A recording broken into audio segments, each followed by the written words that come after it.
Hey everybody, it's Mike with the 1974. So we're looking at the driver's side window. I'm going to take that out today. I'm going to try and do a little more filming on this one so people can see exactly what happens.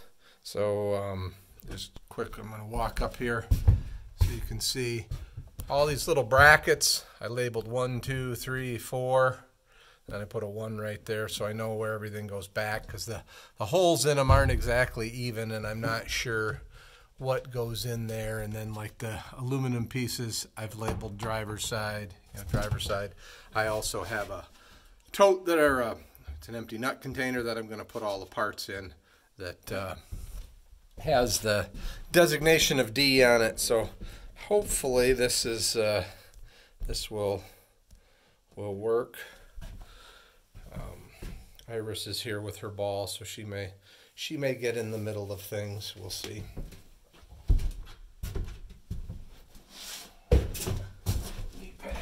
Basically, there's all these screws, and I've been taking them out with my cordless impact. Here's Iris with her ball right at my side. Camera moves, it's her.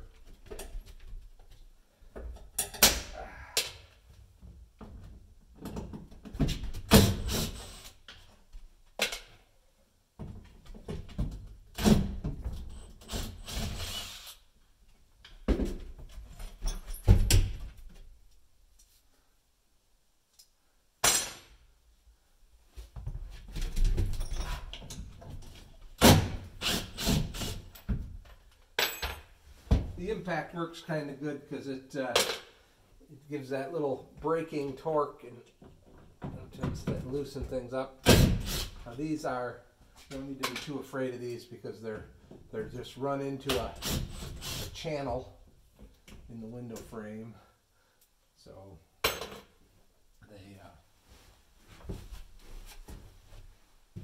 they hit all the way around. If you were to break one off, it'd be pretty easy to get out.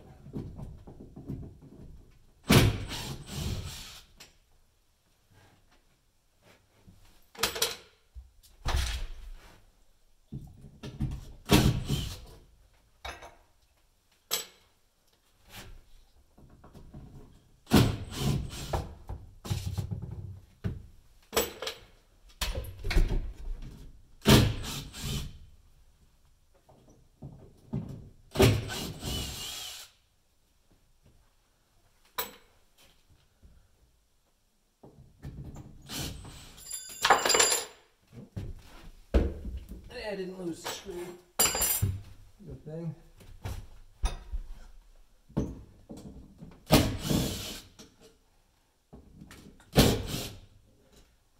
Probably, depending on how your coach is, you could worry about the window falling outward. Mine has enough caulk. That'll be the next step. Will be to go out and take all the caulk off of it.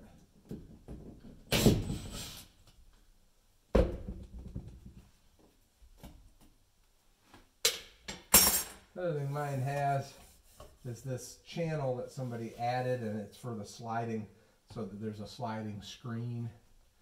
So I'll get a screwdriver and get that off before I take the window out. Let me pause you guys for a second. Okay, I'm back with the screwdriver. There's just a half a dozen little screws holding this on, and like I said, I don't think this is factory, but it is nice to have screens on those windows. Iris is fast. I threw the ball for her outside, and if it doesn't get stuck in a snowbank, she's back pretty quick. But she would chase that ball all day, I think, until she dropped dead. So I just want to get this off so that it doesn't interfere with taking the window out. Okay. So get that stuff out.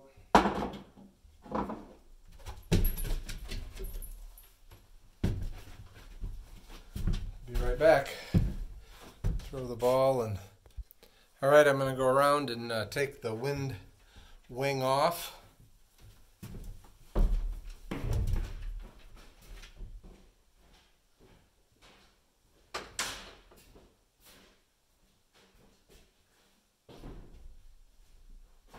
Hopefully you can hear me. I should be wearing my microphone today.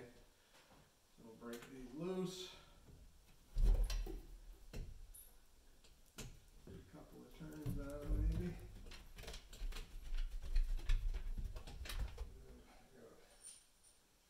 I don't know if you can see Iris here. She's watching.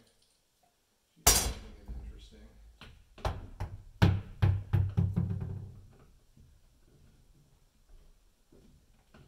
Hello, girl. So these are wind wings that help direct air into the cockpit. I don't believe them to be factory, but I think a lot of coaches have them. Go, Iris.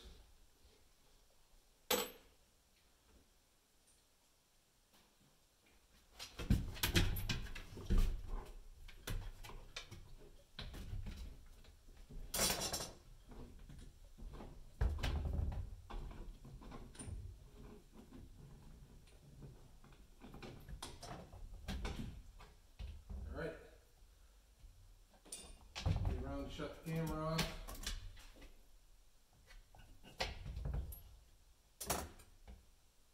And then I'm going to spend a little time getting the caulk out all around, and then I'll put you back on for the actual window removal.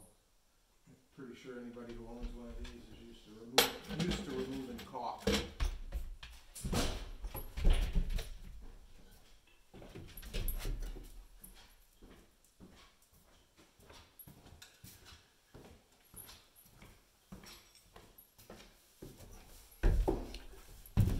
All right, pausing. All right, I'm not sure how much this will show you, but we'll do a little bit of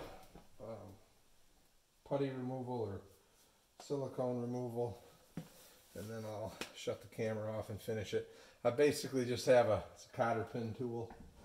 I'm just kind of working in behind the putty, and some of it just comes right out nice and easy.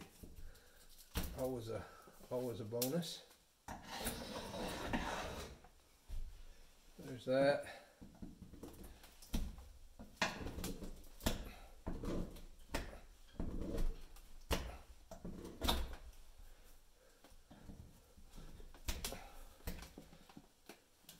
This of course feels like it's going to want to go just a little bit at a time.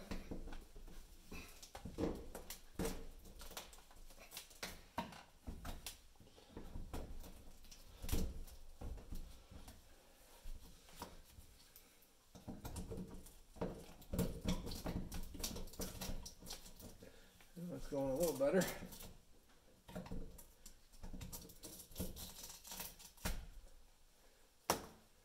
You can't see probably.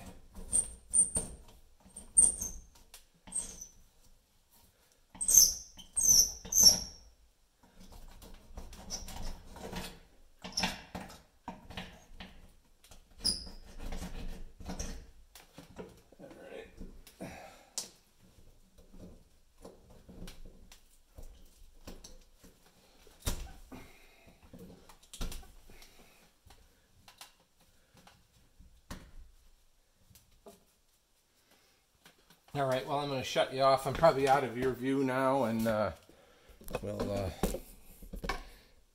do a little. All right, I think I've got enough putty out of the way to maybe start to pull this window out, so we'll see. And this, I should have filmed the other side. This should have been the side I did first. It's just it's kind of tight on this side. Just kind of prying a little bit here.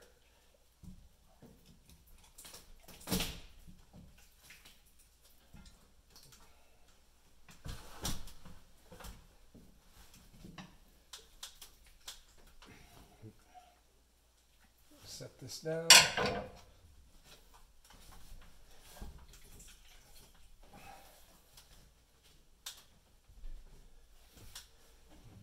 There's just caulk everywhere.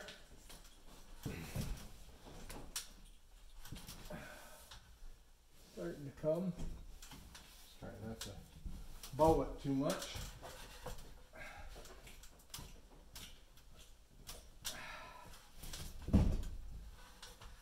Making sure somebody didn't put a screw in somewhere that's holding me.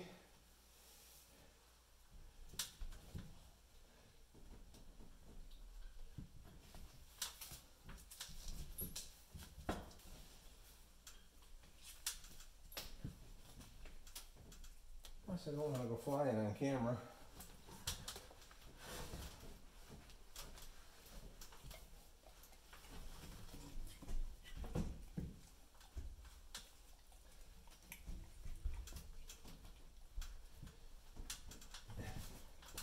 Now the top's pulling away pretty good. There we go. And I didn't go flying. So there, the window's out. I'll shut the camera off and we'll go take a look at it.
Sorry about that. I'm a little backwards on my pause and not pause, so you got to sit here and watch a whole lot of nothing going on. I'm sorry about that. Not trying to make the videos longer than they need to be, but you can see the difference between the one that's all refinished and the one that's not. I do want to flip this over, and I'm going to try and show you where those screws are and try and get some PB Blaster on it, and then we'll just let it sit. Hang on. Okay, so here you can kind of see, I'm kind of looking at this is the seal, and you can see it's a very hard and breaks away. You know, there's where there was some silicone. So right there's one of the screws, and we'll treat that good. And I said PB Blaster, I do use that occasionally, but what I really have is krill oil, and it's very expensive, but it works very well. And I have it in this, I buy it by the gallon, and I put it into this dispenser. So I'm just gonna put that on right there. And there's several other places. There's 2 screws here. Those were the 2 that I broke. I'm going to see what I can do to get oil to those so that I don't break them. But this is one of the things that I talked about in the other video, is you see what happened to the seal. It all pulled into the gap, and so it really wasn't sealing anything. And the same is true up here at this rounded corner. You can see how it pulled right inside, right into the gap. There's just some remnants of the caulk that somebody had to try and use because it was leaking like a sieve, obviously, with this stuff not in the right spot. So there's another, if we get here, there's another screw right here. I'm going to clean some of this goop out, get some PB Blaster on that. And the next time, maybe tomorrow, depending on what's going on, I'll get out here and we'll take this window apart. All right, talk to you later. This video's long enough. Sorry for the dead air, as it's called. So have a good one. Bye.